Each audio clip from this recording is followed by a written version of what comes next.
પવિત્ર શ્રાવણ માસના દ્વિતીય સોમવારે સોમનાથ મહાદેવના દર્શન માટે ભક્તોની વિશાળ ભીડ ઉમટી પડી હતી.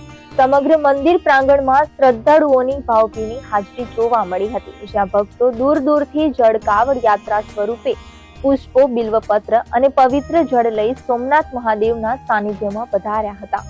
પહેલા શ્રાવણ સોમવારે મહાદેવને શ્વેત પુષ્પો તથા ગુલાબના હારોથી શણગારવામાં આવ્યા હતા. સાથે જ વિવિધ બિલ્વપત્રો અને રંગબેરંગી પુષ્પોથી કરવામાં આવેલા અલૌકિક શૃંગારના દર્શને ભક્તો ધન્યતા અનુભવતા હતા.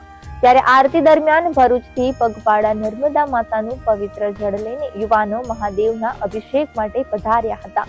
પવિત્ર નર્મદા જળથી મહાદેવનો અભિષેક કરી તેમણે આધ્યાત્મિક તૃપ્તિ અને ભક્તિની અનુભવી હતી.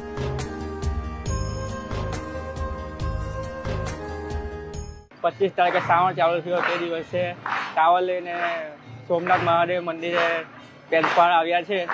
અમે શ્રાવણના બીજા સોમવારે સોમનાથ પહોંચ્યા છે અને અમને મહાઆરતીનો લાભ મળ્યો છે અને જળ મહાદેવને અર્પણ કરવાનો મોકો મળ્યો છે. આ અમારું ત્રીજું જ્યોતિર્લિંગ ચાલતા છે.